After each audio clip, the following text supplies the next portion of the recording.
good picture, Steve. Roger, roll, Discovery.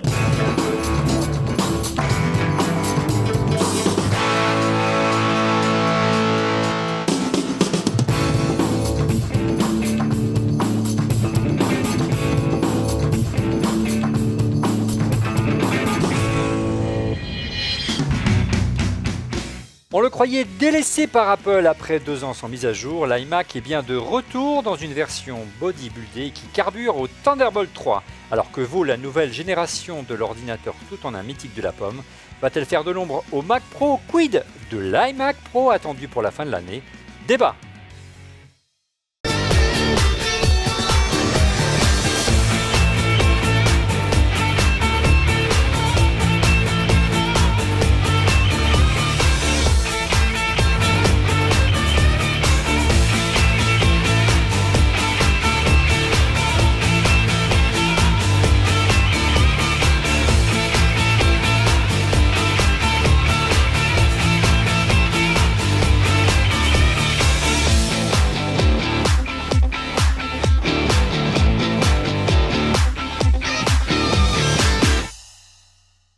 Bonjour à tous, soyez bienvenue dans On refait le Mac alias ORLM. Bienvenue dans le studio 42 qui forme les futurs talents de la tech. Je vous rappelle que vous pouvez nous retrouver chaque semaine sur nos chaînes préférées sur Dailymotion, mais également sur YouTube. N'hésitez pas à liker et à vous abonner en cliquant sur le petit bouton d'abonnement sur YouTube et sur Dailymotion. Vous nous retrouvez en version HD en podcast sur iTunes, c'est une version audio. Et puis également, vous pouvez nous suivre sur notre application iOS pour iPhone, iPad et Apple TV. Android, c'est prévu pour la rentrée. Comme invité cette semaine, regardez à côté de moi, si on a droit un petit peu en large. Eh bien non, on n'a pas un invité, on a un iMac, une émission un peu exceptionnelle puisqu'on va parler de l'iMac Pro. Et pour passer au crible, le nouvel iMac que nous avons reçu en plateau, nous l'avons connecté, regardez, en Thunderbolt 3 sur le dernier disque RAID de notre sponsor Lassi. Merci à eux de nous soutenir, le Big 6. Et comme son nom l'indique, il est apte à accueillir 6 disques durs cumulant jusqu'à 60 Tera, c'est considérable, de données, affichant un débit phénoménal jusqu'à 2600 mégaoctets par seconde en RAID 5 et 6. Bref, c'est pour les pros la vidéo. Et là, on voit véritablement les avantages du Thunderbolt 3. Pour débattre cette semaine avec nous autour de cette machine pour passer au crible le nouvel iMac, comme chroniqueur cette semaine, monsieur Thierry Derouet. Bonjour Thierry. Bonjour Olivier. Comment ça va? Je fonds. Oui, en pleine canicule et dans le studio avec les lumières ici, c'est pas mal non plus, mais heureusement à 42, les studios sont un peu enterrés, donc on a une fraîcheur naturelle. En duplex également depuis la rédaction de Mac Forever, notre partenaire média de cette émission, monsieur Didier Policani, pardon Didier, ça va bien? Salut, ça va et toi Olivier? Ça va mieux? Ouais, ça va, je reprends des forces. Bon, Et avec il cette a chaleur, attrapé un c'est pas petit peu facile, hein. froid. Bien. En duplex également, un historique dont on refait le Mac, monsieur X est ancien responsable d'Apple qui avance, comment dire, visage masqué. Bonjour monsieur X. Bonsoir Olivier, tu sais, je suis un homme neuf. Depuis une semaine, j'utilise mon iPad Pro avec un clavier. Et je pense à toi, parce que c'est comme si j'avais un MacBook, mais avec un écran tactile, et j'y prends goût. Ouais. Il te manque Donc, plus tu avais qu'iOS peut-être 11 raison. pour vraiment Ouais, voilà. concurrencer ça. Donc, Voilà. d'abord, tu avais peut-être raison, peut-être que le Mac tactile arrivera un jour et qu'il est utile. Et j'attends d'autant plus, effectivement, iOS 11 et le système de fichiers pour faire le test de la rentrée, hein, qui sera puis-je me passer de mon MacBook Pro pour un iPad Pro. On va en parler la semaine prochaine déjà. On va revenir sur l'iPad Pro puisqu'on l'aura en plateau la semaine prochaine. Et puis on va le comparer aux différentes configurations de MacBook pour savoir effectivement ce qu'on peut faire et s'il est aujourd'hui raisonnable d'utiliser une tablette ou plutôt un ordinateur. Et enfin, dernier chroniqueur. Merci monsieur X. Dernier chroniqueur qu'on n'avait pas eu depuis longtemps après une trop longue absence, monsieur Rodrigo Sepúlveda Schulz de Expon Capital. Bonjour Rodrigo, ça va bien? Salut Olivier, regarde ça. Expon Capital, Rodrigo Sepúlveda Schulz. Ah ouais, dis donc, ça va, ça marche les affaires. Tu lèves plein de sous. On dit expon, et ça vient en fait de exponentiel, et on s'est énormément inspiré de quelqu'un qui est à notre advisory board, l'auteur de ce livre, qui s'appelle Organisation exponentielle, et c'est l'un des 3 cofondateurs de la Singularity University aux États-Unis. Et il a beaucoup travaillé pendant 5 ans sur les technologies à croissance exponentielle. Tout ce qui fait que ça se multiplie par 2 sur la loi de Moore, sur 5 à 10 ans. Et pour te la faire très très vite, Oui, quand tu fais ça sera 2, 4, gentil. 8, 16, 32, 64, 128, en 7 pas, tu as un facteur de croissance de 100 fois. En 20 pas, tu as un facteur de croissance d'1 million de fois. Par exemple, le séquençage ADN aujourd'hui coûte 1 million de fois moins cher qu'il y a 15 ans, donc diminution des coûts divisé par 2 tous les 9 mois. Et en 30 pas, tu as 1 milliard de fois le facteur de grandeur. Par exemple, Uber a fait 1 milliard de transactions en 6 ans, le premier milliard, 6 mois pour le deuxième milliard. Et donc, il s'est demandé si on pouvait appliquer ça aux croissances des sociétés. Il a interrogé une centaine de boîtes, il en a fait un livre, il a trouvé 11 critères là-dedans, ça a été un best-seller sur Amazon. Et nous, on s'est inspiré de son travail et de ce que faisait toute son équipe pour créer un fonds d'investissement. Et c'est pour ça que j'étais absent depuis pas mal de temps. On a fait notre premier closing il y a presque 2 mois. Donc, on a pas mal d'argent. Alors, On a fait closing, 2 tu expliques, investissements. ça y est, vous avez C'est clôturé, quand, réuni c'est les fonds quand on a nécessaires. fait une levée d'argent. Les fonds d'investissement eux-mêmes lèvent de l'argent auprès d'autres fonds qui s'appellent des fonds de fonds ou des family office ou des gens très fortunés. Et donc, on a levé beaucoup d'argent. On n'a pas dit combien encore. On a fait 2 investissements à ce jour, 2 en Europe, et on va probablement clore le 3e cette semaine en Californie. Voilà, donc j'ai pas beaucoup dormi depuis quelques temps. Oui, et naturellement, il y aura bientôt des investissements dans les médias. Bien sûr, on compte sur toi, Rodrigo. Je plaisante, bien sûr. Écoutez, on va parler de chiffres. Si vous êtes d'accord, on était dans les chiffres avec le chiffre de la semaine. Le chiffre de la semaine, c'est la réponse à la question qu'on vous a posée sur Twitter. Et cette semaine, c'est Didier qui s'y colle. Et oui, cette semaine, alors on vous demandait qu'attendez-vous d'un futur iMac et à 39%, vous avez répondu d'une plus grande évolutivité. Ouais. Voilà, il va y avoir beaucoup de déçus, je pense. Sachant que la deuxième réponse, donc un nouveau design, n'était pas très loin, à 32%. Je pense qu'il y a effectivement de l'attente à ce niveau. Et les 2 derniers, quelles étaient-elles? Tu peux les décrire? Va jusqu'au bout? Alors, on nous demandait aussi plus de puissance à 17% et puis un écran panoramique, donc 21/9 à 12%. Ouais. On peut penser qu'il va falloir, on a bien compris que l'évolutivité, c'était le souhait dominant pour un futur iMac. Et c'est vrai que, surtout quand on voit l'iMac Pro, Didier, alors qu'il se destine aux professionnels, on ne sait pas encore grand-chose de cette machine, on en parlera plutôt en fin d'émission tout à l'heure, mais a priori, il est plutôt difficile de changer des composants internes, et c'est plutôt curieux de destiner une machine tout en une fermée à des professionnels qui ne pourraient pas changer les composants, hein. C'est assez Tu vois, particulier. on avait cette discussion avec Thierry juste avant l'émission. Effectivement, c'est surréaliste une machine comme ça qui est aussi fermée. Ils ont dit quand même qu'elle allait être assez fermée, qu'il y aurait beaucoup de choses qu'on ne pourrait pas changer, le GPU, le CPU. Et en plus, c'est une machine qui est très chère. Donc, ça veut dire que tu vas faire un énorme investissement sur lequel tu ne pourras pas avoir d'évolution. Donc, il faut que la machine soit quand même très bonne au départ. Et puis, surtout, qu'elle ne soit pas obsolète trop vite. Mais ça a été le cas du Mac Pro et on ne comprend pas qu'il fasse quelque part cette deuxième erreur 2 fois de suite finalement. On a l'impression, Monsieur X ou Rodrigo, qu'ils ont un peu accéléré l'arrivée d'un iMac Pro qui n'était pas forcément prévu dans les tablettes, sans jeu de mots, par rapport à la demande des professionnels qui avaient besoin de puissance. Ils ont tout simplement fait évoluer un design existant pour répondre à la demande. Et véritablement, les souhaits qui ont été présentés dans notre sondage devraient arriver un peu plus tard. Là, c'est juste une simple évolution qui répond à une situation un peu d'urgence, on a l'impression, Monsieur X ou Rodrigo, surtout après la conférence de presse, souvenez-vous, il y a quelques semaines, de Phil Schiller. Allez, d'abord Monsieur X et après Rodrigo.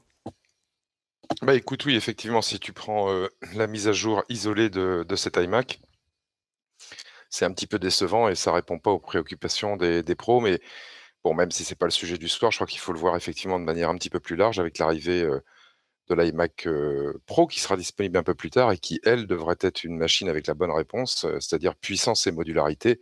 Bon, avec un petit hic quand même, mais ça on est habitué chez Apple, le prix. Donc l'idéal, ça serait peut-être d'avoir un iMac Pro, mais il n'a pas été annoncé. Entre les deux, entre ce modèle-là qui est plus grand public, indépendant, et le modèle très très haut de gamme qui permettrait d'avoir de la modularité sur iMac, parce que le Mac Pro, vous vous rappelez, initial, je ne sais pas s'il réapparaîtra un jour. Donc c'est une gamme iMac avec un trou, une mise à jour du modèle de base, la promesse d'un modèle très très puissant, mais rien au milieu qui soit modulaire et pas trop cher à la sauce Apple. Ouais, pas trop cher, il ne faut pas trop y compter. A priori, Fischer a dit qu'un nouveau Mac Pro arriverait 2018, peut-être même 2019, on va voir. En quelques mots, Rodrigo, toi qui as abandonné ton Mac Pro pour un iMac 5K, je crois l'année dernière ou il y a 2 ans, le fait qu'il n'y ait pas d'évolutivité importante, ça a été une inquiétude et c'est un point sombre pour toi, pour les pros? Alors, je voudrais répondre d'abord sur 2 points. Qu'est-ce qu'un pro?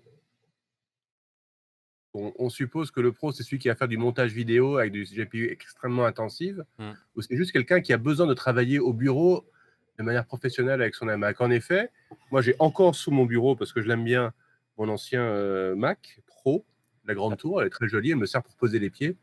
Mais j'ai depuis un peu plus d'un an sur mon bureau un iMac 5K qui est connecté en Thunderbolt avec 2 autres écrans sur les côtés, qui est connecté avec 2 boîtiers RAID 5, donc j'ai 24 Tera sur chacun. Je ne sais pas ce que je pourrais lui rajouter de beaucoup plus. Hein, j'ai un micro ici que vous voyez qui lui est rajouté, ok, pour le remplacer. J'ai un système sono derrière qui est branché avec des Dragonfly en USB derrière. Je ne sais pas trop ce que je pourrais lui rajouter. Plus de mémoire, je l'ai fait au départ. Plus de disques que je n'ai pas vraiment besoin. Donc, je ne sais pas qu'est-ce qu'un pro. Non, Premier sujet. on aurait pu imaginer, par exemple, si tu as un jour un problème avec ton disque dur, si tu as une tour, tu peux le changer toi-même rapidement dans une situation un petit peu d'urgence, tu vois. Ce qui est un peu plus compliqué sur un iMac, si tu vois ce que je veux dire. Concrètement. Oui, mais je n'ai pas ce problème-là, en fait. Et Bon, on écoute, peut en plus booter. Donc, moi, j'ai un disque externe pour Ouais. booter. Je me fais des sauvegardes proprement comme un pro. Ouais. Donc, je peux booter en externe sur un disque que j'insère. J'ai mes sauvegardes en RAID 5. Mon disque dur externe à 24 Tera, j'ai largement ce qu'il me faut. Enfin, c'est pas 24, c'est 18 en RAID 5. Je ne sais pas ce qu'on peut rajouter. Mon deuxième point, c'est qu'on a été habitué par l'informatique historique, celle qui était grise dans le temps, à avoir quelque chose de très modulaire. On rajoute, on enlève, on joue. C'est pas le positionnement d'Apple, à mon sens, aujourd'hui. Aujourd'hui, on te donne un truc qui marche, qui fonctionne pour ton besoin d'usage. Si ton besoin d'usage, c'est de bricoler, ben ne va pas chez Apple, prends chez ailleurs. D'accord. Eh ben, on va voir si Apple peut pas à la fois faire plaisir à ceux qui aiment le beau design des machines tout en une et peut-être faire aussi plaisir aux gens qui ont besoin d'évolutivité, de mettre des cartes, PCI, des choses comme ça. On verra dans quelques mois si Apple répond à la promesse, si Phil Schiller répond à sa promesse, à savoir sortir une machine plus modulaire, soit un nouvel iMac, soit un nouveau Mac Pro. En attendant, on revient à cet iMac 5K, le modèle posé sur mon bureau. C'est un modèle 5K entre guillemets entrée de gamme, hein, avec un Core i5 3,4 GHz quand même, 8 Go de mémoire, une carte vidéo Radeon Pro 570 et un disque dur Fusion Drive d'1 Tera. On va essayer de passer au cri, mais on va commencer, si vous êtes d'accord, par les aspects extérieurs, à commencer par le design. Côté design, l'iMac, rien ne change. De point de vue extérieur, si on le regarde en détail, regardez, il n'y a pas véritablement de différence apparente, que ce soit la face avant. Il faudra le tourner, on va rentrer en détail. En clair, le design n'évolue pas depuis septembre 2012, la dernière mise à jour importante où le design s'est affiné. Depuis, l'iMac est beaucoup plus fin. Pour la couleur, il y aura des évolutions en termes de couleur, mais il faudra attendre l'iMac Pro qui sera un peu plus un peu plus gris. En clair, Didier, Apple ne répond pas vraiment à la spectaculaire Microsoft Surface Studio qui était présenté en même temps que le MacBook Pro. Est-ce que, selon vous, le design de l'iMac a vieilli, tout simplement? Didier, pour commencer. Moi, je trouve qu'il a effectivement vieilli à la sauce Apple, c'est-à-dire que si tu le compares avec toutes les machines, les nouveaux MacBook Pro qui ont des nouvelles couleurs, enfin, c'est vrai qu'on s'attendait au moins à ce qu'ils nous proposent des couleurs un peu différentes ou un design, je sais pas, un écran un peu plus élargi, un pied que tu puisses régler en hauteur, enfin, des évolutions que Apple nous a effectivement habitués. Après, est-ce qu'il a vieilli au sens de l'informatique? C'est-à-dire tu le mets dans un bureau avec plein de PC, plein d'écrans, même les écrans LG à côté, il est magnifique l'iMac, il est encore très très beau. Donc effectivement, ils ont peut-être jugé que c'était pas nécessaire de le faire évoluer, mais oh là là, quand même, Apple quoi, enfin, ils auraient pu faire quelque chose. Monsieur X, Rodrigo, est-ce qu'on n'en a pas fait un peu le tour? Parce que le form factor, la ligne, elle est un peu la même depuis 2005, qui était l'arrivée du premier iMac blanc, souvenez-vous, tout en un, et Monsieur X était aux commandes d'Apple, enfin, dirigeait le marketing d'Apple France à ce moment-là. Votre avis, tout simplement, Monsieur X et après Rodrigo. Et bon, t'as Thierry qui n'a pas encore parlé. Je crois que c'est vraiment un faux problème, le design chez Apple. Je crois que là, c'est le côté journalistique. Recherche nouveauté désespérément. Ah bah Je oui. crois que c'est pas la signature d'Apple. Moi, je dois dire que la première fois que j'ai acheté un Mac, c'est à cause du design de 2012. Hein, ce truc qui paraissait incroyable par rapport à ce qui sortait à côté, notamment chez Dell, puisque j'étais client avant chez Dell. Et très honnêtement, le faire évoluer, pour faire quoi? Oui, c'est vrai, on pourrait Donc, quand tu parles du imaginer. design de vidéo, c'est le fait qu'il soit affiné, hein, c'est ça, Thierry? Tout C'est à ça? fait. C'est le fait qu'il y ait plus d'épaisseur sur le côté Oui. et qu'on ait ce côté un peu légèrement bombé qui fasse croire Voilà qu'on ait une l'épaisseur, vitre hein. extrêmement plate C'est sur carrément un l'avant. écran, un moniteur, alors qu'en fait, il est bombé, il s'élargit au Ouais. fur et à Mais, mesure qu'on se rapproche du pied, hein, pour pouvoir maintenir le pied et mais accueillir les composants. et c'est vrai que la seule évolution qu'a connu le Mac, c'est sur l'écran. Hein, on va le dire clairement avec l'arrivée euh, des écrans de meilleure qualité, 5K. des Retina, des Mm. 5K ou 4K. Hein, ça dépend si c'est sur le 21 pouces ou le 27 pouces. Mais en tout état de cause, c'est pour Apple visiblement un faux débat. Et je pense que pour ses utilisateurs, ça l'est tout autant. Donc, bon. Alors maintenant, est-ce qu'il faudrait un Mac rose, un Mac bleu? Je ne sais pas. La seule chose qu'on peut changer, hein, en termes d'évolutivité, puisqu'on en parlait avant, c'est maintenant, ça va être l'écran, le clavier, je veux dire. Il y a un Mm. nouveau clavier, attention. Ouais. Mais ça Il y a un s'arrête là. nouveau clavier avec un pavé numérique Bluetooth bel et fort, hein, jusqu'à maintenant, pour avoir un pavé numérique, il fallait une version filaire. Enfin, Apple fait un clavier numérique sans fil, vous voyez, Oui, à mais 3 fois avec, le prix. là c'est la version normale, mais avec le pavé numérique. Monsieur X, vous qui connaissez bien cette machine, parce que la toute première version, vous l'avez lancée en France, est-ce que Johnny Ive ne s'est pas un petit peu reposé sur ses lauriers? On pourrait lui reprocher qu'il ne suive pas vraiment une tendance forte en ce moment du marché, qui est pourtant une tendance du MacBook Pro que j'ai devant moi, ou même des téléphones aujourd'hui, à savoir les bords des écrans qui s'affinent. Là, comme vous pouvez voir ici sur le bord, il est carrément large, ça fait 2-3 cm. C'est vrai que ça, voilà, ça a tendance à un petit peu être en décalage par rapport aux tendances du marché, Monsieur X. Oui, oui, tu as raison, Olivier. Moi, je pense qu'il y a, si toutefois la technologie est capable de suivre, des pistes pour faire évoluer ce produit. Un écran qui, effectivement, irait jusqu'au bord de la machine. Ça, c'est une piste. Tu pourrais aussi dire que le châssis qui est bombé à l'arrière, on en refait une version qui soit plus fine, mais qui est plutôt la forme d'un lingot que cette espèce de miroir concave. Maintenant, je pense que c'est pas l'essentiel. Moi, je pense que les prochaines évolutions de cette machine devraient être portées par des usages. Il y en a un qui fait polémique, on en a parlé au tout début de l'émission, c'est passer à un écran qui soit un écran tactile, au moins qu'il y en ait un modèle comme ça. Je désespère, Monsieur Il- X. Ouais, je sais. Et puis, il y a un autre truc, parce que moi, j'en ai un iMac, ou plutôt une de mes filles, et elle s'en sert régulièrement, et moi aussi. Il y a vraiment des questions à se reposer. Alors, je sais que ça va contre les règles de l'esthétisme d'Apple, mais par exemple, je trouve que sur cet iMac, avoir tous les ports en face arrière, Hmm. c'est d'un chiant au J'essaie de quotidien. vous le tourner, je ne sais pas si on va le voir, mais effectivement, Absolu, tout est caché absolu. derrière. Vous voyez, C'est-à-dire je que tourne.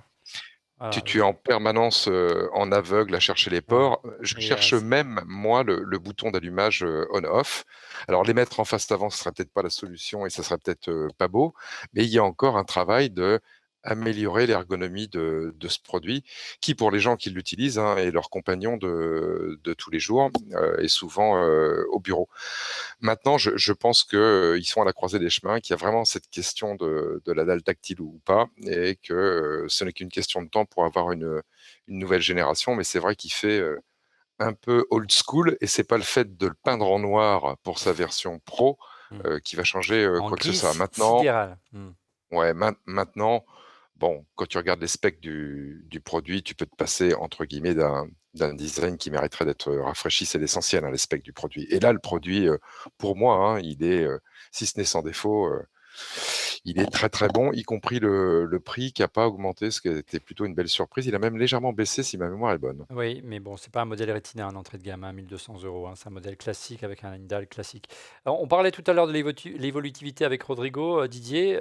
Bonne surprise, il est évolutif cette machine, du moins là plutôt le 27 pouces. Tu peux nous détailler un petit peu ce qu'on peut changer sans trop bricoler? Sur le 27 pouces, tu peux changer que la RAM, hein.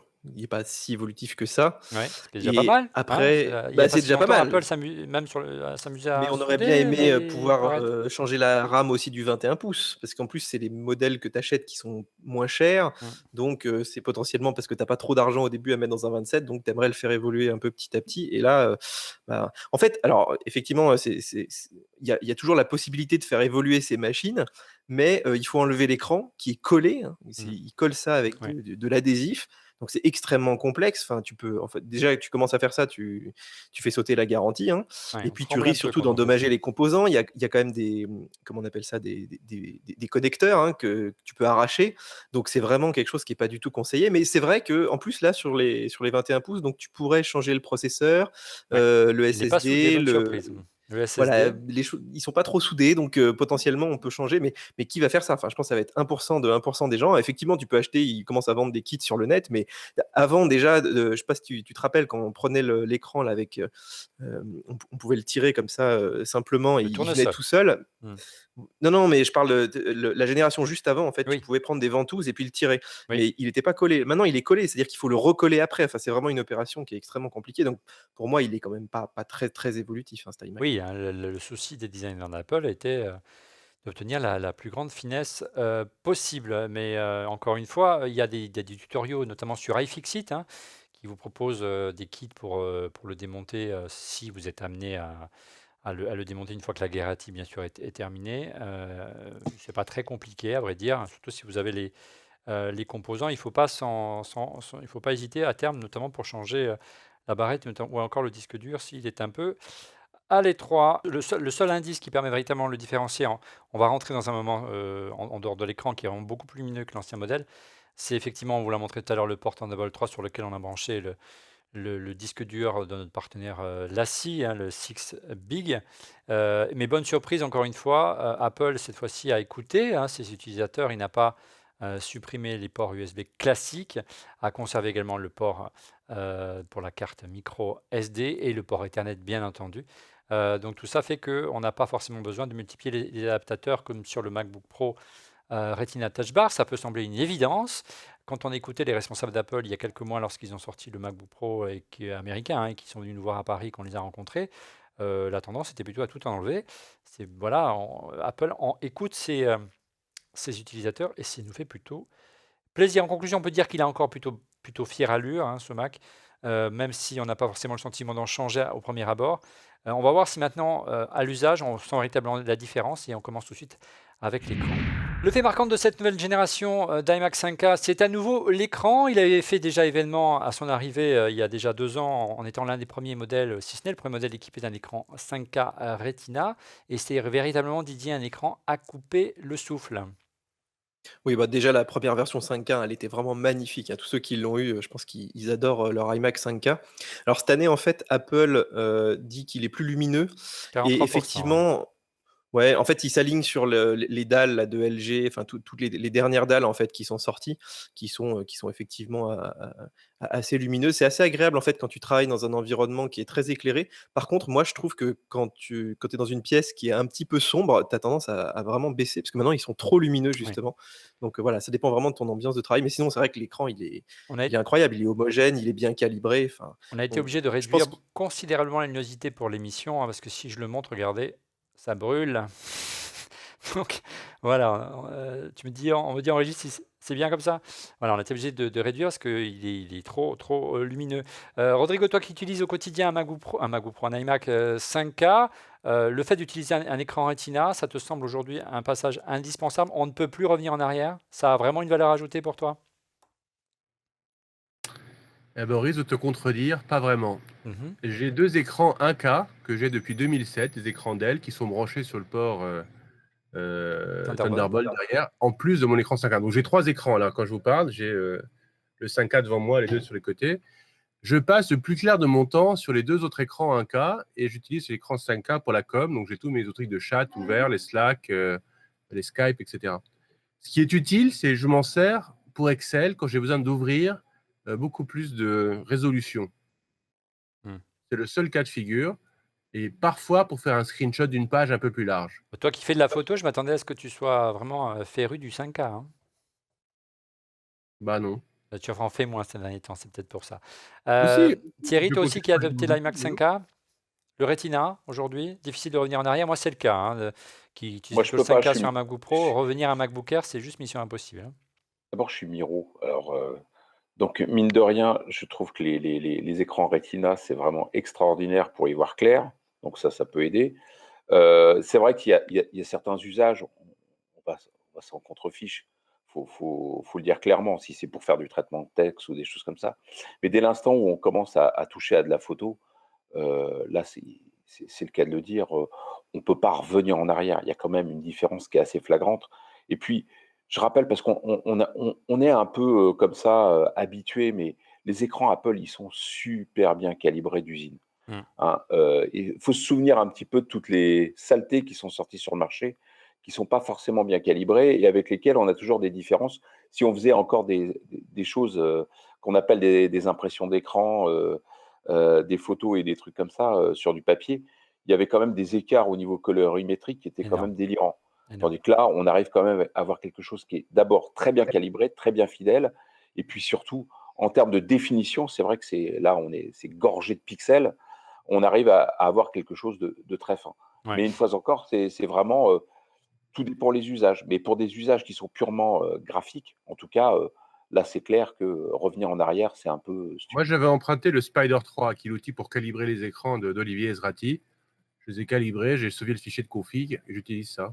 Ouais, un petit centre de calibration, ouais. Le principal défaut, le seul défaut de cet écran, parce qu'il est vraiment publicité par tous ses utilisateurs et notamment le nouveau modèle, c'est que si je bouge légèrement l'écran, regardez, il a une dalle en verre, hein, comme sur tous les modèles de Mac et ici avec les spots dans le studio, c'est juste mission impossible. Pour les pros, c'est un vrai problème et Apple persiste et signe, même si et les traitements anti-reflets atténuent un petit peu, mais c'est loin d'être le cas.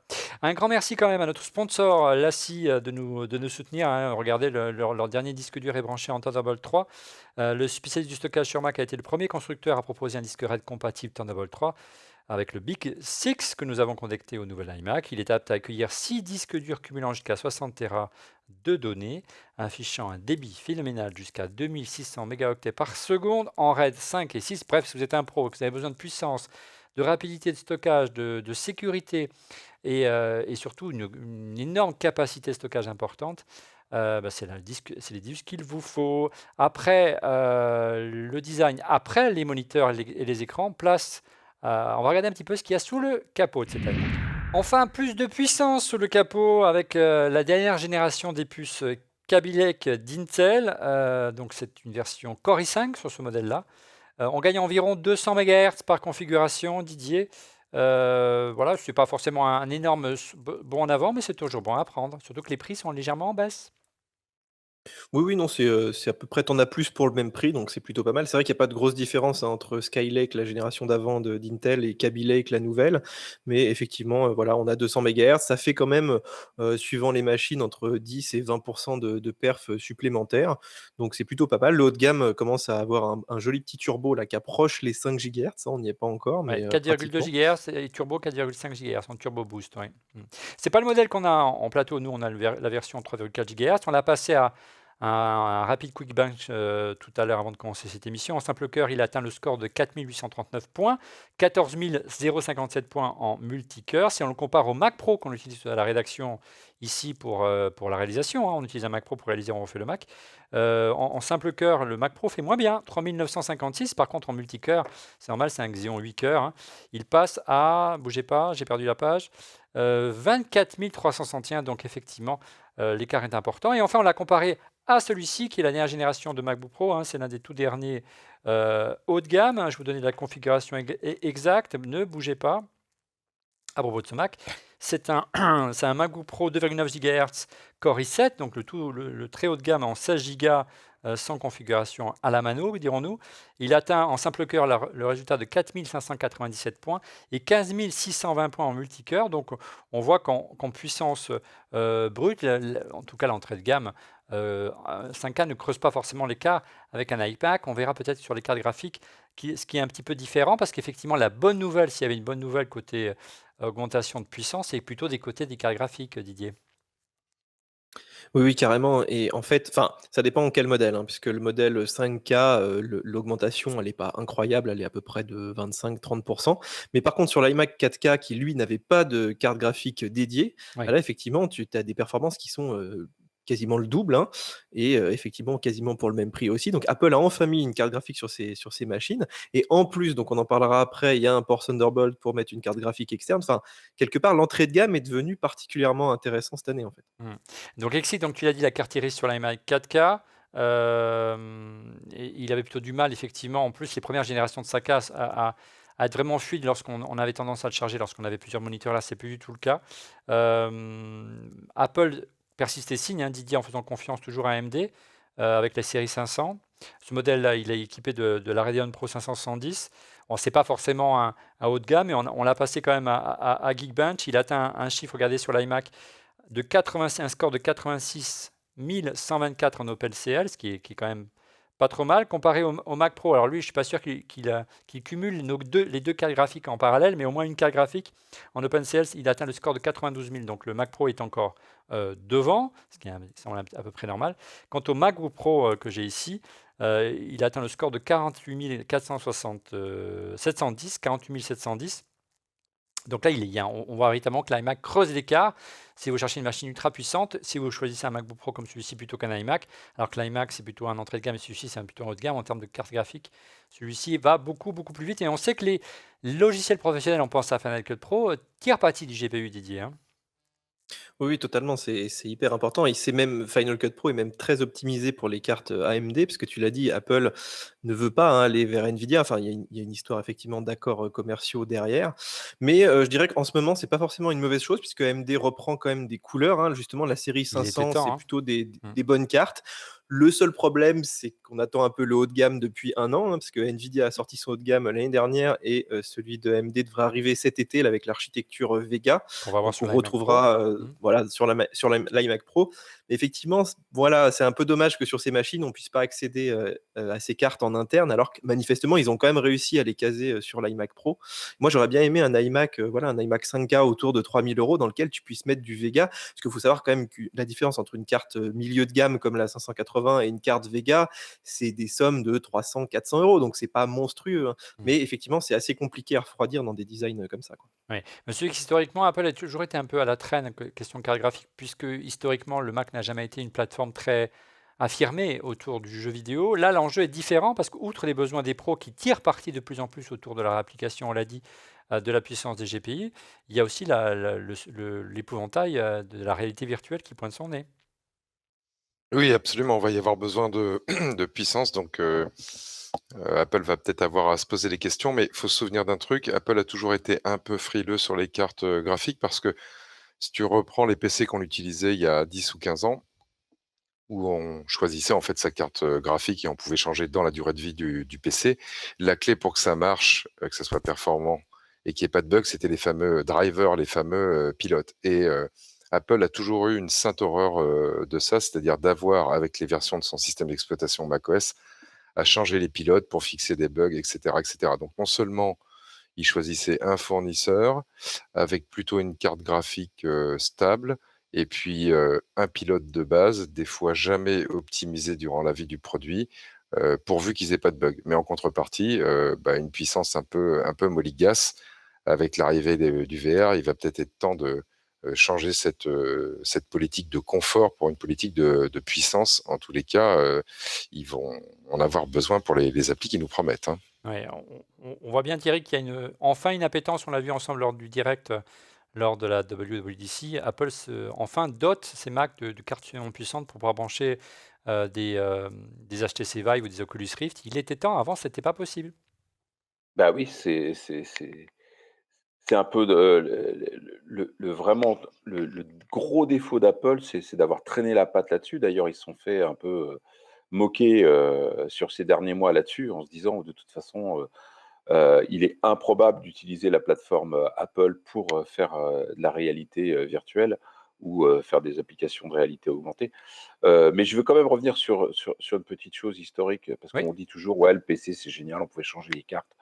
Heu, Moi, j'ai été beaucoup bricoleur de PC, et il y en a eu sans d'autres déconner. aussi qui hein, on a les noms, mais sérieusement, passer son temps à changer la lime, à vérifier effectivement la compatibilité avec les pilotes qui étaient, plus ou moins buggés, enfin, le temps pas possible qu'on passe avec des histoires de cartes graphiques pour des bénéfices qui sont assez faibles, hein, à part se la péter avec des scores incroyables, sous des jeux vidéo, ça apporte pas grand-chose. Donc moi, on peut dire ce qu'on veut, mais la stabilité, parfois, ça a du bon, hein, Mm. surtout quand on essaye de faire des choses qui juste doivent fonctionner. Donc la course à la puissance et à l'armement sur la carte graphique, c'est bien quand c'est en dehors de la machine. Et justement, je pense qu'on va en parler. Oui, on va en parler dans un instant. Surtout que Didier vous l'a dit, il est possible de brancher des cartes graphiques en externe. Maintenant, on peut dire un petit mot, Didier. Oui, bah, je teste ça depuis quelques jours, tu vois? Alors c'est très difficile parce que les cartes que prend en charge Apple, elles sont impossibles à trouver en ce moment là. Il y en a qui s'amusent à faire du minage de crypto-monnaies. Mmh. Donc la toute ta série 500 là, elle est impossible à acheter actuellement.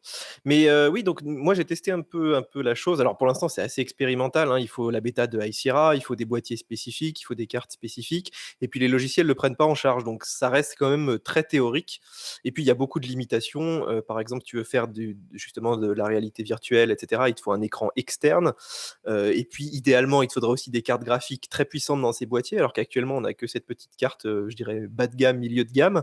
Donc voilà, mais en fait, ce qui est très bien, c'est l'impulsion qu'a donné Apple, c'est-à-dire on va faire de l'IGPU, donc de la carte graphique externe, et puis on va prendre en charge tout ça nativement dans le système, on va te proposer des pilotes qui seront stables. Enfin, là pour l'instant, je dirais que même s'il n'y a pas les programmes, l'implémentation est très propre. Ouais. Donc effectivement, aujourd'hui, un éditeur de logiciel qui veut prendre en charge toutes ces cartes graphiques, il va pouvoir le faire assez facilement, etc. Donc c'est un bon point d'entrée, et puis maintenant on attend la suite avec impatience. Est-ce qu'ils vont accepter les cartes Nvidia? Est-ce qu'il y aura des GPU plus puissants, notamment les GPU Vega là, qui vont sortir cet été? Moi, j'aimerais bien, et je pense qu'ils seront obligés de le faire, parce que pour faire de la réalité virtuelle, il faut vraiment des cartes très costauds, hein. Il ne faut pas juste la petite 580 là. Mmh. Et c'est plutôt une bonne nouvelle, effectivement, qu'Apple propose ce kit aux développeurs, c'est qu'ils y croient et qu'ils devraient logiquement y aller, hein, sinon ils n'auraient pas proposé ce kit avec ce fameux boîtier dont tu nous as parlé.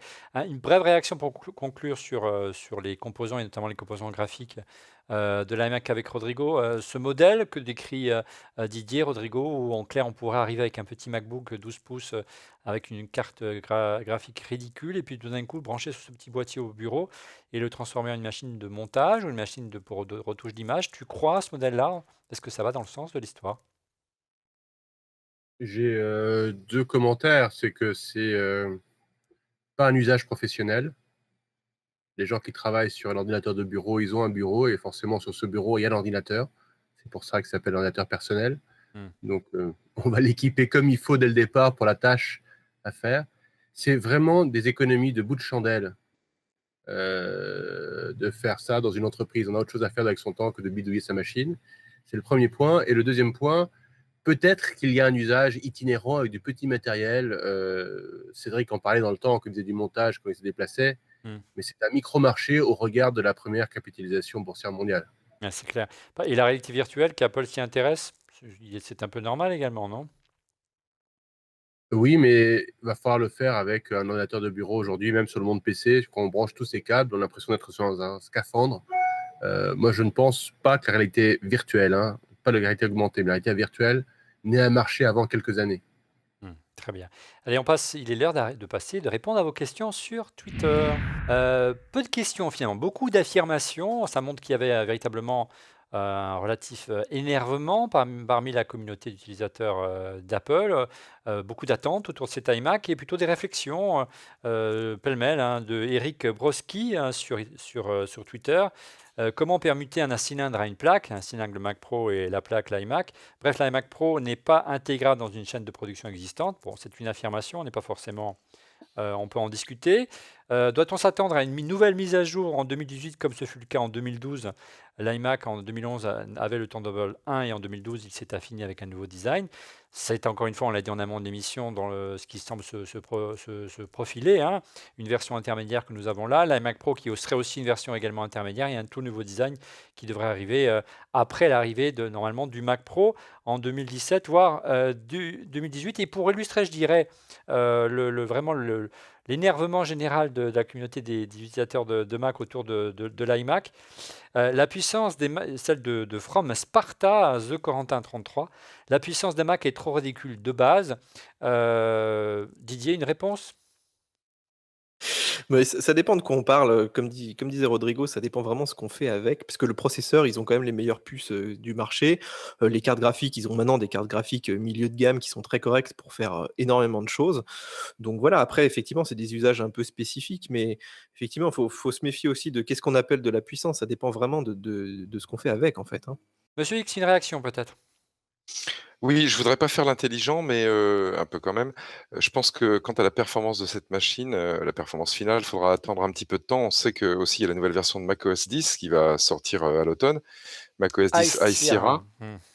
Et avec iSierra, on a un nouveau système de fichiers, le système de fichiers Apple. Et pour la performance du disque dur, qui détermine une bonne partie de la performance, on va dire, perçue au quotidien des utilisateurs d'iMac, ce nouveau système de fichiers va être déterminant.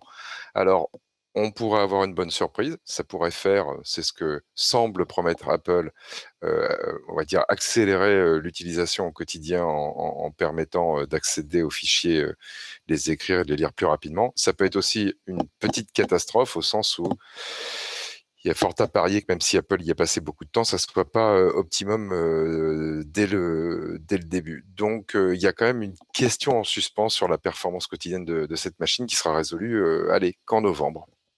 Ah ben, on a hâte de voir cela avec iSierra en novembre prochain, voire peut-être même au mois d'octobre. On place tout de suite au busomètre.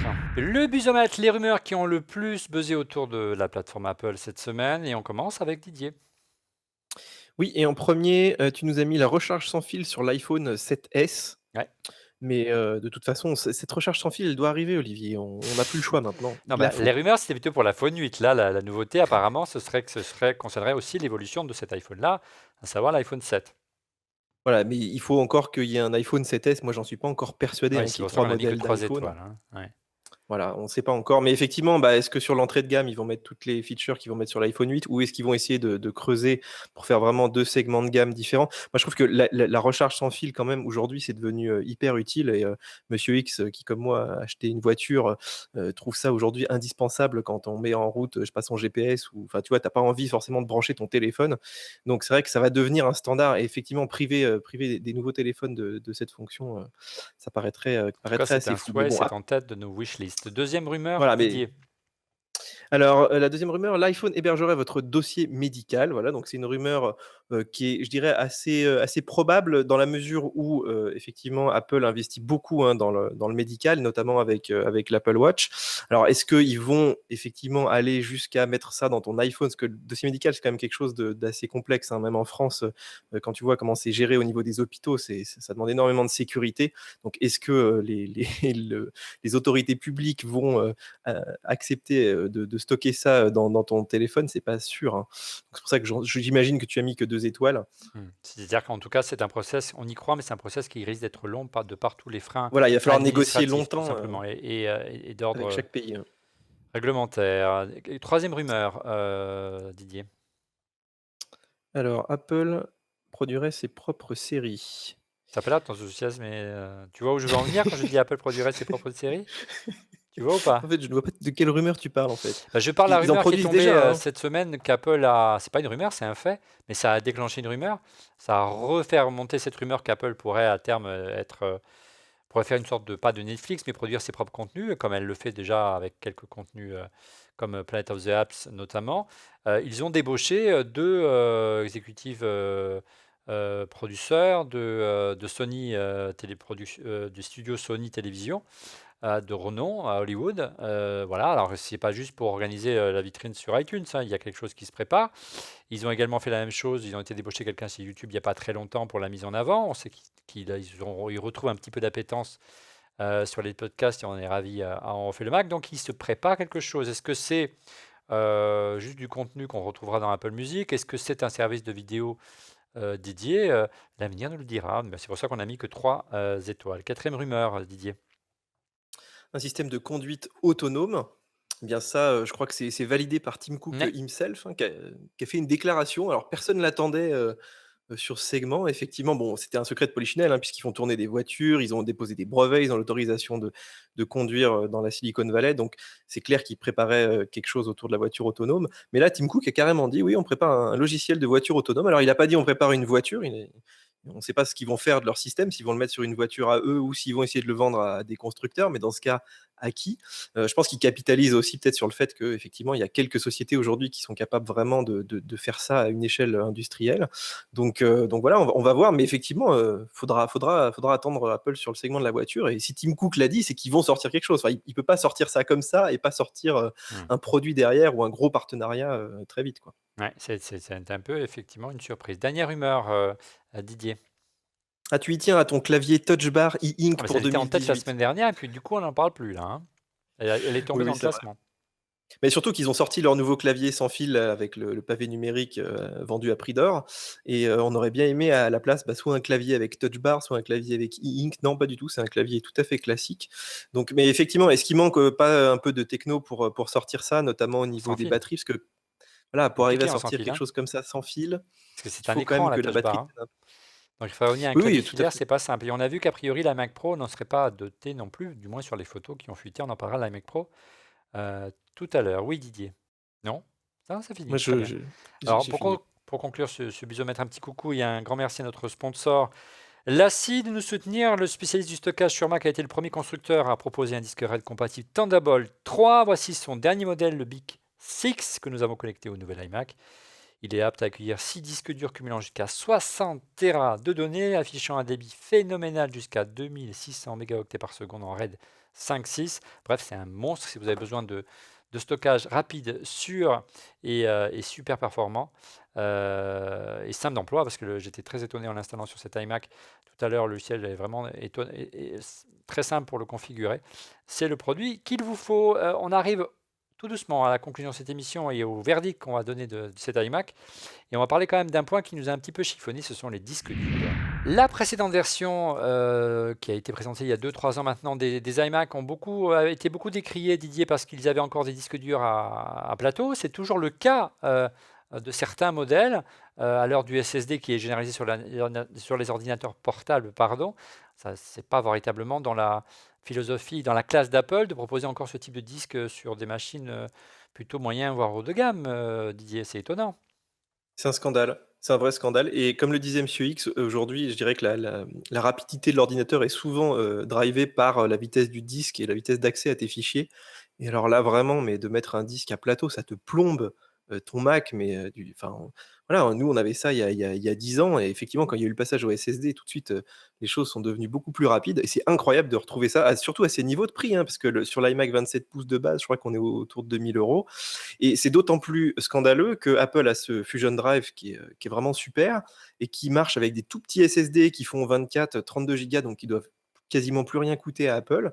Ouais. Et qui, je sais pas, je pense que ça leur demanderait quoi, peut-être quelques dizaines d'euros supplémentaires. Ils pourraient mettre ça partout et ils le font pas. Et en fait, c'est uniquement pour te pousser à prendre la gamme supérieure. Faut vraiment pas se leurrer. Ouais. Et c'est récurrent depuis quelques années. L'entrée de gamme chez Apple est devenue absolument inintéressant. Il faut Ouais. absolument pas prendre l'entrée de gamme sur aucune machine en fait. On a essayé de savoir donc comment se situait l'iMac 4K en entrée de gamme, parce que l'iMac 4K de la précédente génération, on l'utilise ici dans ce studio, notamment pour enregistrer le Hangout qui nous sert pour la vidéoconférence. Il était très décrié pour son disque dur 5400 tours. Il est très très lent. Regardez, on a fait une petite vidéo accélérée du démarrage de l'iMac 4K, qui est une machine relativement puissante, sauf que c'est un disque dur antéluvien. Donc regardez le temps que ça la met, si ça n'en finit plus de démarrer. Et c'est vraiment juste dommage, parce qu'un disque SSD, ça fait un goulet d'étranglement énorme, et un disque SSD aurait rendu cette machine beaucoup plus attractive, et il nous rendrait beaucoup plus service si on envisage, nous, carrément de changer le disque, et même si ça va nous faire tomber la garantie. Une petite réaction peut-être de Monsieur X sur ce sujet-là. Écoute, oui, de ce point de vue-là, oui, tout simplement parce que la machine la plus chère procure plus de marge à Apple.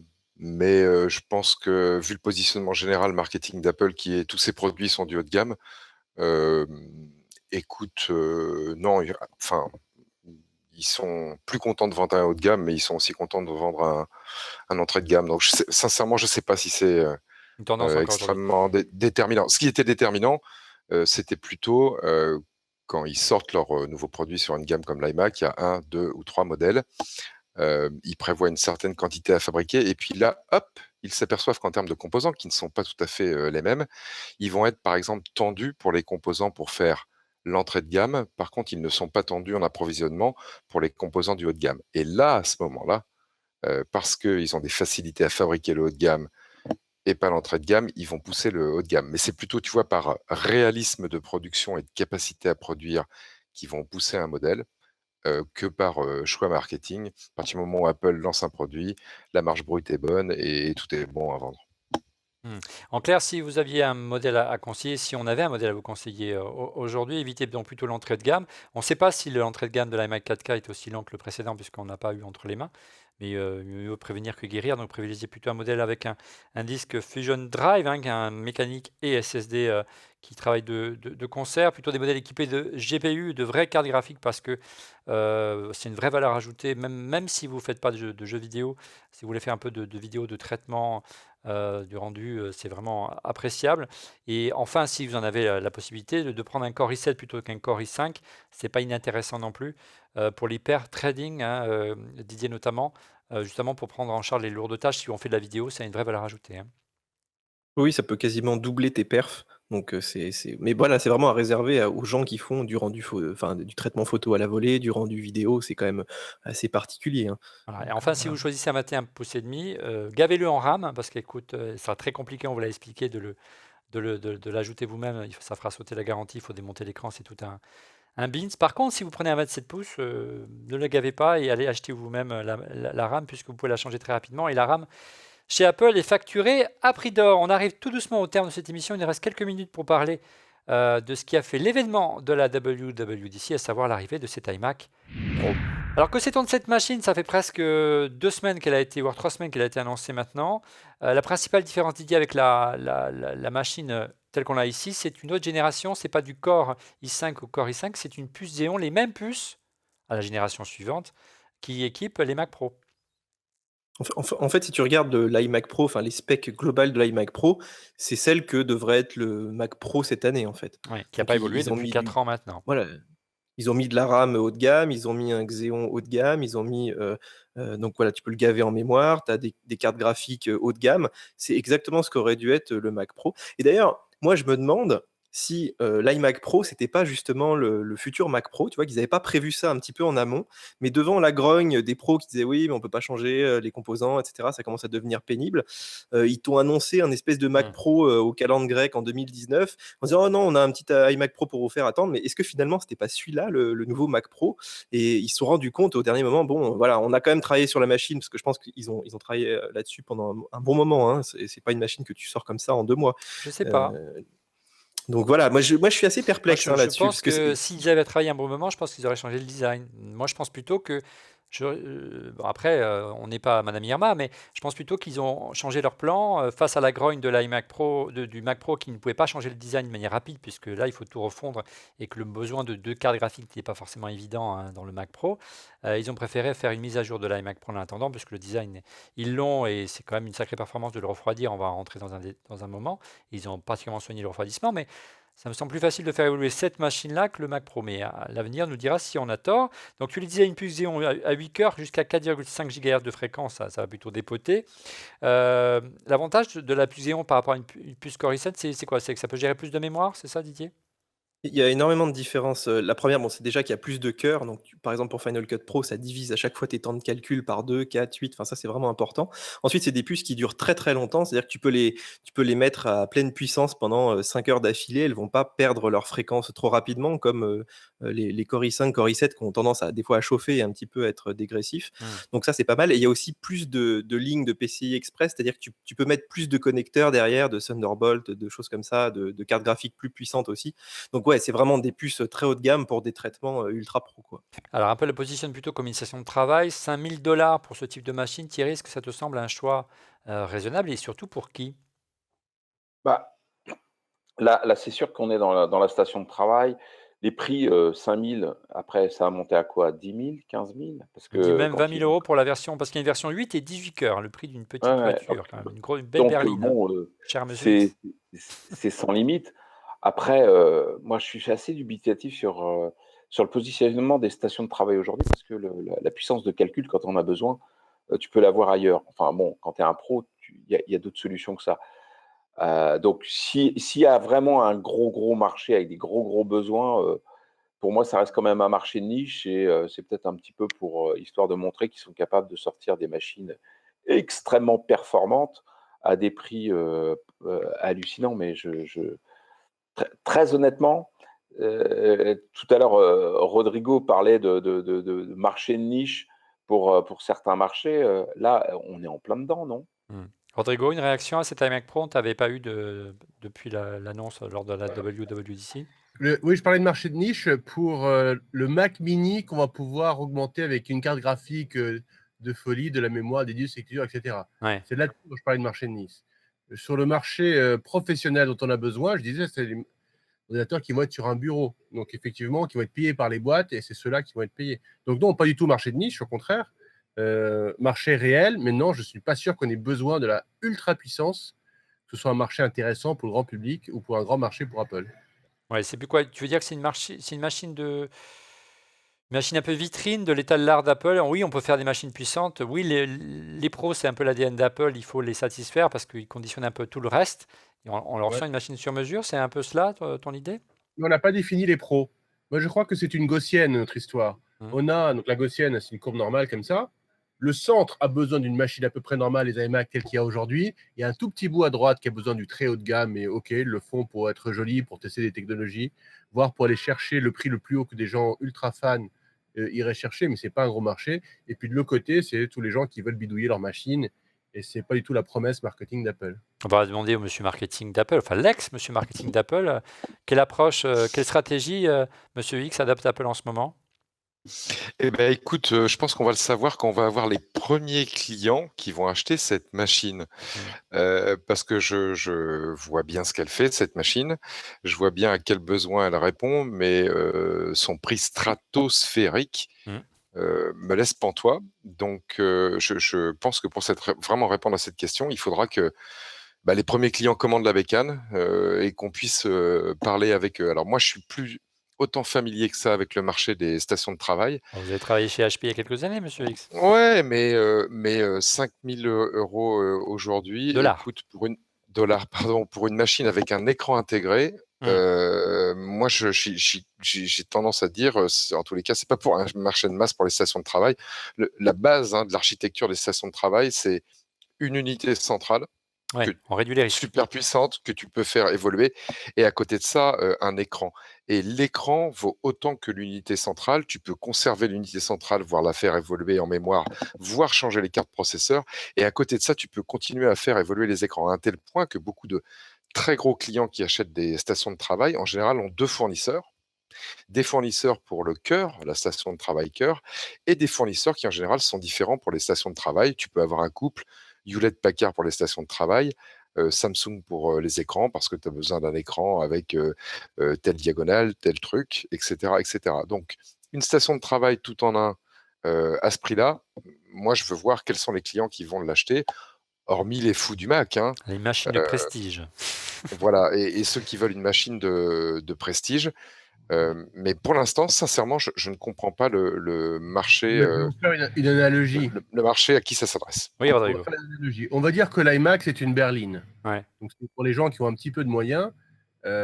Prenons une série 3, une série 5 chez BM. Ça, c'est l'iMac. Ouais. Ce dont on parle à l'instant, c'est le mec qui veut une Ferrari pour l'utiliser une fois par an quand il va faire le tour de l'Allemagne où il n'y a pas de limitation de vitesse. Ou Enfin, quand je il va dirais un moteur de Ferrari dans une BMW série 3. Voilà. Oui, ou transformé en M5 ou en M7, tu Ouais. vois. Ça correspond à un besoin marginal d'un petit nombre de personnes. Maintenant, ceux qui n'ont pas les moyens de se payer une berline ou qui ont d'autres besoins, ils n'ont qu'à s'acheter une Renault. Carlos Ghosn fait des trucs très bien pour Ouais. ces gens-là. Et après, pour Dédé, qui est mécanicien, qui lui adore démonter sa bagnole et machin, il y a d'autres marques pour ça. Bien Il y a sûr. d'autres marques. Il y a C'est d'autres pas la marques. berline que tu vas faire. Et de Allez. la même manière, si tu fous ton moteur de BM, tu n'as plus la garantie. Ouais. Donc, tu as le choix. Le marché, il ne faut pas dire que Apple fait le marché. Le marché te propose un certain nombre de choses. Apple te propose un certain nombre de choses.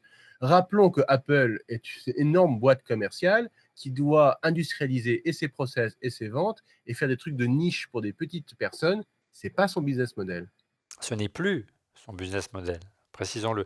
On pourrait aussi se dire que Apple pourrait, on a souvent parlé de cette émission, externaliser certaines activités qui sont un peu trop de niche pour leur donner un petit peu plus de dynamisme, ce qui explique sans doute pourquoi cette machine n'a pas évolué pendant si longtemps et que quelque part ça a un peu froissé, voire beaucoup froissé l'ensemble de la communauté d'utilisateurs historiques de la marque qui a beaucoup gueulé cette année pour utiliser un terme un peu direct et Apple les a entendus et a fait une mise à jour qui correspond à une manière de calmer l'incendie, je pense, et je suis plutôt content que le message soit perçu.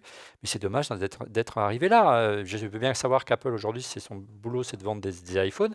Il y a une division Mac, soit ils arrêtent le Mac, soit ils continuent à le développer, Non, puis tu ils peux pas pas dire attendre tous les ça. 3 Ton ans. chiffre d'affaires, Les iOS, c'est à peu près 70%. iPhone et iPad. iPad, ça te casse la gueule maintenant parce qu'on a saturé le marché.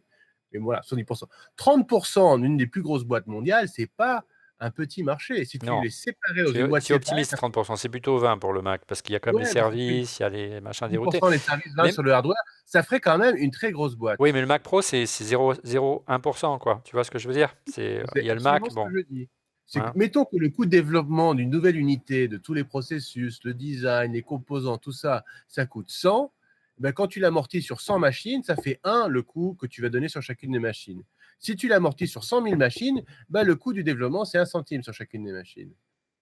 Tu vois, c'est pour ça qu'on va chercher le plus grand marché au lieu de chercher des marchés de niche. Oui, parce que l'un n'empêche pas l'autre. Ça ne contribue pas grand-chose. L'un n'empêche pas l'autre. Tu l'as très bien illustré avec BM, ils vendent de belles berlines, et pour faire rêver les utilisateurs de berlines, ou pour satisfaire quelques privilégiés, sauf que là, c'est un outil de travail l'iMac, pour la plupart du temps, hein, l'iMac Pro, eh bien, on sort une version un peu bodybuildée. Et On qui a vu fait... démarrer un sujet qui était un petit peu plus intéressant au début de l'émission, Ouais. qui était quelles sont les vraies fonctionnalités dont on aurait besoin. On On va y disait à arriver. l'écran tactile, par exemple. Est-ce que ça serait une vraie fonctionnalité différenciante? Ouais. Peut-être. Ouais. Par exemple. Bah, il y a Microsoft qui fait ça. Ah, il paraît, ouais. Moi, Ouais, je vois les on a fait une entrepreneurs belle qui viennent émission. me pitcher avec leur écran, ils le tournent dans l'autre sens, ils me montrent les écrans. Ça serait utile. Est-ce que changer la mémoire, ça me ferait un grand truc? Non. Est-ce qu'un écran encore plus? Non. Est-ce que plus de... Je ne sais pas. Allez, pour C'est quoi les vraies conclure, fonctionnalités? Est-ce que tu vois, par exemple, Oui. je peux me loguer en mettant mon doigt sur mon écran? Fine. Ah, tiens, il paraît qu'il y a des MacBooks qui font ça. Est-ce que j'ai un meilleur son dessus? Est-ce que j'ai vraiment besoin? Je ne sais pas. Est-ce que j'ai un meilleur micro? Je ne sais pas. Est-ce que j'ai une meilleure caméra? Je ne sais pas. En fait, tu vois, une fois que tu as un top modèle, avoir Miss Univers, je suis pas sûr que tu en aies vraiment besoin, tu vois. Ça te fait peut-être fantasmer, mais tu n'en as pas vraiment besoin. Bon, ben, j'aime bien l'analogie, ça fera plaisir à Tim Cook. Allez, on termine sur l'iMac Pro avec un composant. Moi, il y a un truc qui m'a fait doucement sourire, mais qui m'a fait un peu. C'est le nombre de mémoire cache embarqué dans cette machine, 42 mégas. Voilà, je me souviens, il y a pas si longtemps, j'avais 128 KO, hein, il y a quelques années, on passe à 42 mégas. Ça va dépoter. Bref, l'élément moteur, en plus de la puce Xeon, et qui en parlait en amont de cette émission, Didier, c'est la carte graphique, le nouveau GPU de Radeon Pro Vega d'AMD. Alors, qu'est-ce qu'on sait de cette carte vidéo pour conclure cette émission, parce qu'on était très long? Est-ce qu'elle rivalise enfin avec les meilleures cartes Nvidia? On pense notamment à la GeForce GTX. Bah, en fait, on connaît les specs. C'est-à-dire que voilà, on sait le nombre d'unités de calcul, on sait à combien elle est gravée, voilà, on sait à peu près la puissance globale. Donc ça nous met à peu près dans les clous de ce que sait faire Nvidia sur le haut de gamme. Maintenant, c'est comme toujours, il faut attendre les tests, puisqu'en fait, c'est des cartes qui n'ont pas du tout été annoncées, elles n'ont même pas été présentées officiellement. Donc on est un petit peu enfin voilà, ça va arriver bientôt, hein, parce que les conférences sont prévues là, fin juin, début juillet, et puis la disponibilité, ça va être bientôt pour les PC, je pense autour du mois d'août. Donc on devrait les voir arriver, mais effectivement, AMD est un petit peu dans son renouveau, hein, ils font des processeurs avec plein de cœurs, ils font des cartes graphiques qui commencent à être compétitives, mais là, c'est vrai que le haut de gamme, on ne sait pas trop ce qu'il y a dedans, mais bon, Apple n'a pas misé sur le mauvais cheval, manifestement, puisqu'ils ont l'air d'être capables quand même de faire des choses assez puissantes. Après, la question, ça va être de savoir comment ça va se passer quand ces cartes-là, elles vont être utilisées H24 dans des machines qui sont quand même ultra fermées, même si, soi-disant, il y a une super ventilation, parce que ça consomme, je sais pas, tu as mis 500 watts, voilà. C'est quand même pas rien, 500 watts dans un iMac. Si vous avez des iMac 5K et que vous faites un peu mouliner, ils font déjà du bruit. De l'ancienne génération, 67% de plus que l'ancien iMac quand même. Et les cartes graphiques, ça n'aime pas trop chauffer quand c'est mal ventilé. Hein, puissance de calcul phénoménale, hein, jusqu'à 22 teraflops, 16 Go de mémoire, 400 Go par seconde, donc c'est vraiment des monstres.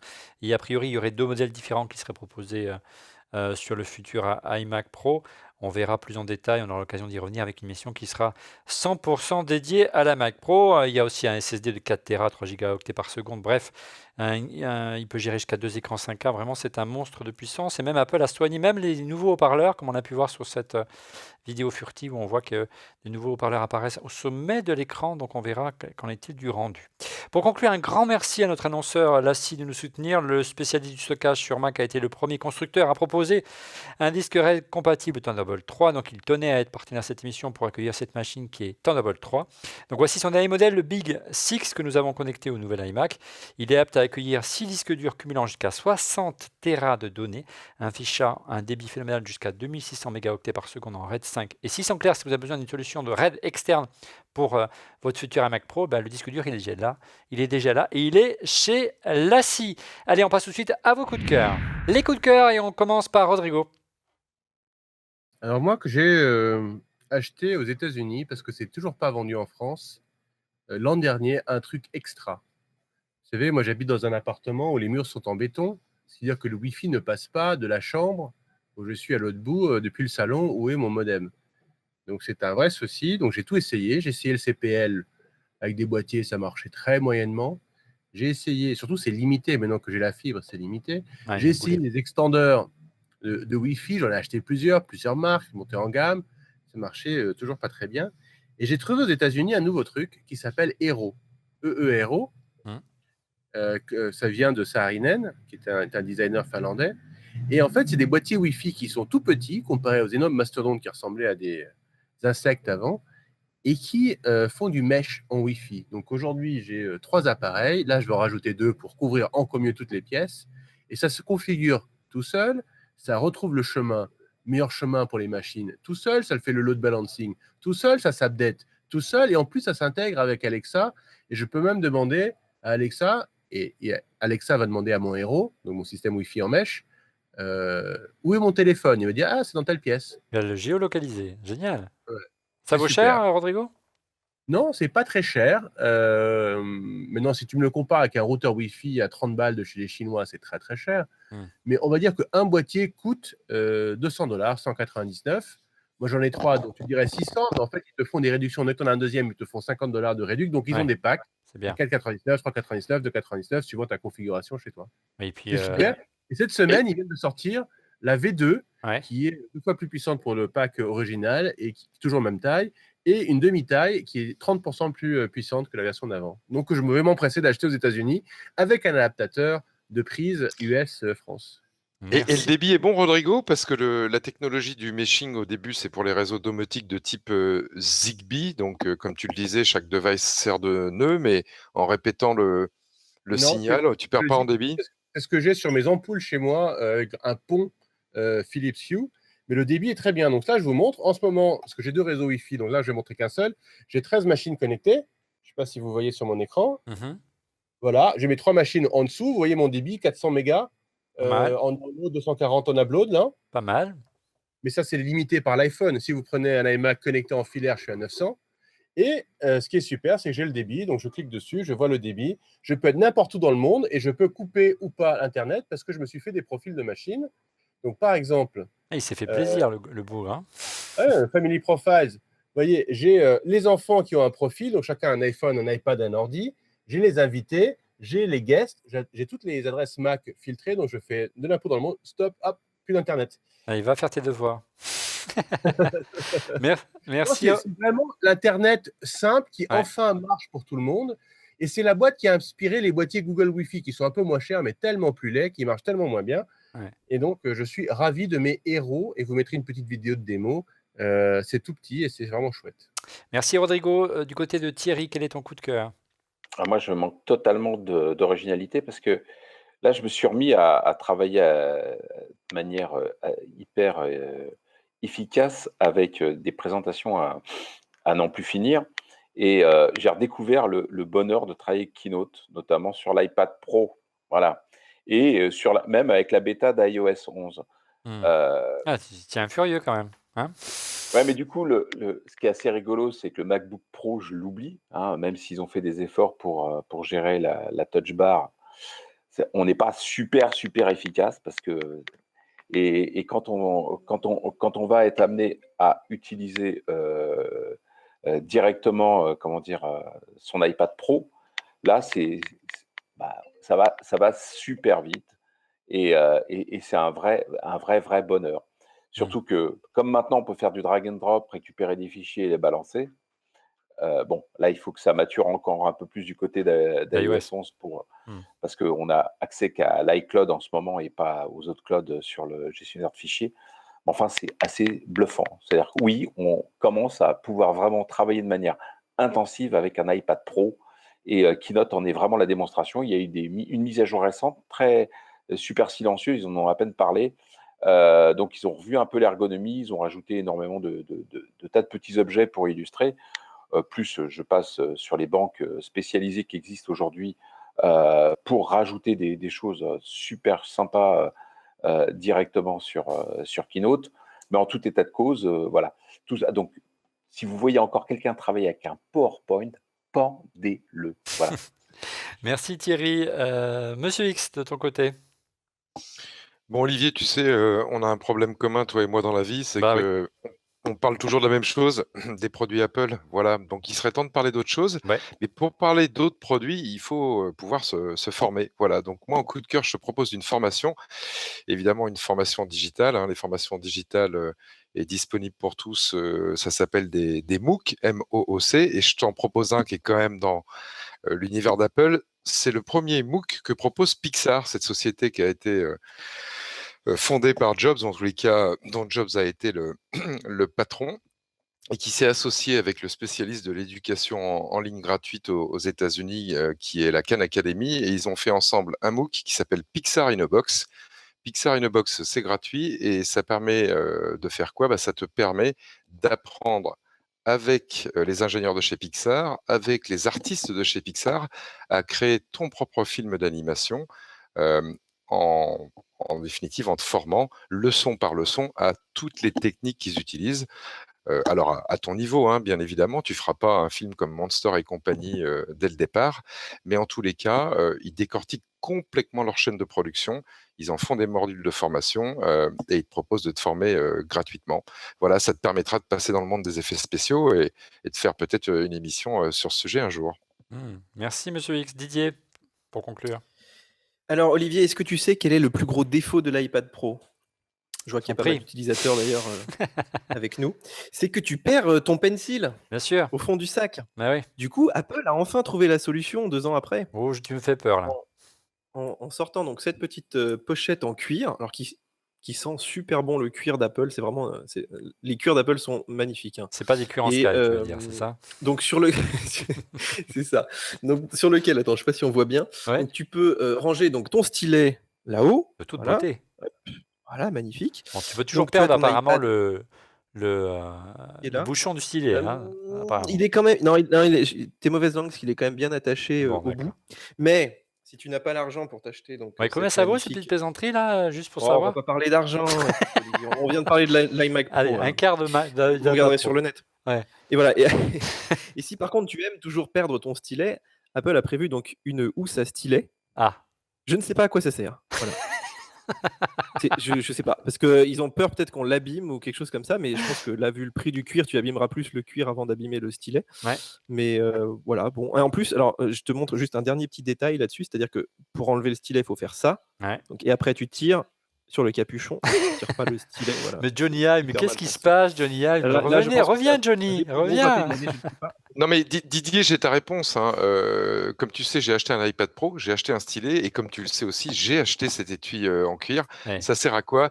À satisfaire les fans stupides d'Apple comme moi qui n'auraient pas supporté d'acheter le stylet sans acheter l'étui. Protection.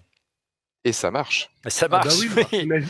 Il y a qu'à T'as voir des- la division des dans le murs résultat sur le financier stylet qui blanc. concerne les accessoires et qui explose de trimestre en trimestre en termes de chiffre d'affaires. Alors moi, j'ai un coup de cœur, mais il n'est pas en cuir, mais j'ai eu vraiment un vrai coup de cœur pour cette ligne de bagages pour transporter votre attirail high-tech. À l'approche de l'été, ça peut vous être bien utile. C'est la nouvelle ligne des sacs Moshi. Non, Rodrigo, c'est bien pour les garçons. C'est une sorte de baise en ville très chouette, plutôt qualité, design. Alors, c'est pas du cuir, mais c'est vraiment une matière en tissu très résistante et notamment étanche, donc ça ne craint pas la pluie. Ça peut héberger, ça tombe bien pour le MacBook Pro ici 15 pouces, jusqu'à un 15 pouces avec une poche dédiée. Il y a plein de poches dédiées pour accueillir tout votre matériel high-tech, une poche pour l'iPhone, y compris l'iPhone 7 Plus, mais un petit emplacement pour le stylet d'Apple, et le tout est renforcé donc en cas de choc, vous ne risquez pas de casser votre iPad ou votre iPhone en façade. Il y a même un petit emplacement pour les lunettes de soleil. Bref, c'est bien foutu, ça vaut 170 €. Ça s'appelle le Costa de chez Moshi, et spécial dédicace pour Rodrigo, photographe éternel, ou même pour Didier, pour ses reportages. Un modèle un peu plus masculin, un peu plus sportif, l'Arcus, qui est un sac à dos pour les photographes, qui est lui aussi étanche. Et la particularité, regardez sur le côté, c'est que vous avez une poche, c'est génial. et vous accédez directement à votre appareil, à votre réflexe ou à votre Leica comme Rodrigo. Maintenant qu'il est riche, j'espère qu'il s'est rééquipé. Voilà, c'est tout le mal que je lui souhaite. Ouais, je suis passé du Leica M9 que j'avais dans le temps. Maintenant, j'ai un petit Leica Q qui est qui a toute pas beauté. Oui, il est toute beauté. Alors regarde, tu peux le ranger directement et si tu as des objectifs interchangeables, tu peux mettre tes objectifs directement. Voilà, il y a des compartiments. Sur le dessus, c'est la zone anti-choc ici, dans laquelle vous pouvez mettre le des choses Leica Q n'est pas interchangeable. Il est à il est focal fixe. Et même une poche pour mettre votre gros casque à réduction de bruit si vous faites des voyages. Il est bourré de poches et ça s'appelle, j'ai perdu... j'ai plus de batterie ou quoi? Qu'est-ce qui se passe? Voilà, ça revient. J'ai perdu la page. Ça s'appelle l'Arcus, sac à dos pour les photographes. Il est étanche, ça vaut 240 €, un peu plus cher que celui-ci. Autre coup de cœur, parce que j'en ai plein cette semaine pour les départs en vacances bientôt. Si vous aimez, comme on parle matériel, on m'a beaucoup demandé comment avoir une batterie USB-C. Alors, j'avais présenté un modèle que j'avais acheté sur Amazon, elle n'est plus disponible. Voici son alter ego, la batterie X-Move PowerGo Flash. Elle charge tout ou presque, tout ce qui est USB bien sûr, et elle a un port USB-C. Je vous la montre ici, elle fait 10 000 mAh et vous pouvez charger avec son petit compteur votre MacBook. Je précise MacBook parce que le MacBook Pro 15 pouces avec ses 40 watts, je crois que ça va être un peu difficile. Ça lui évite de consommer trop de... Il consomme un peu moins. Voilà, si vous branchez ça marche si vous le branchez sur le Mac, mais ça ne va pas le charger, il consommera un peu moins d'énergie, votre batterie durera plus longtemps et ça vaut autour des 59 € si je ne dis pas de bêtises. Et enfin, dernier coup de cœur, mais le plus important, pour Monsieur Rogers, alias François Bontemps, notre réalisateur, qui a, dans ses heures perdues entre deux montages de Refait le Mac, remixé un morceau de The Chase de Wax Taylor, dans le cadre d'un concours qui s'appelle The Chase Remix Contest. Alors c'est simple, il suffit d'aller voter sur la page qui s'affiche, l'adresse qui s'affiche en bas de l'écran. Il faut voter pour François et pour Rogers pour son remix, pour qu'il ait la chance peut-être un jour que son morceau soit retenu par Monsieur Taylor himself et que ce morceau soit hébergé sur le futur vinyle de Wax Taylor. On croise les doigts pour lui. Moi je vais aller voter, n'hésitez pas en cliquant sur le lien qui apparaît en fin d'émission. J'ai oublié,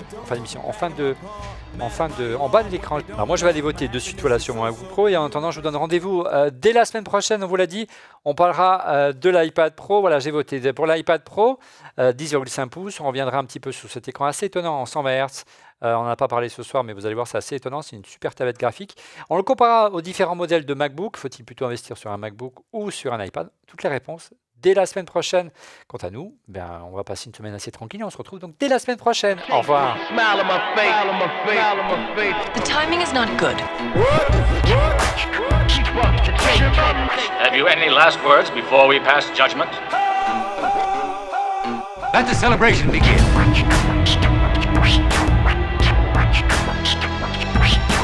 Captain Rogers, the council finds you guilty. My sensors tell me that this man is good. The timing is not good. How do you do, Captain Rogers? I'm so relaxed. Would you turn out the lights? Captain Rogers, have you any last words before we pass judgment?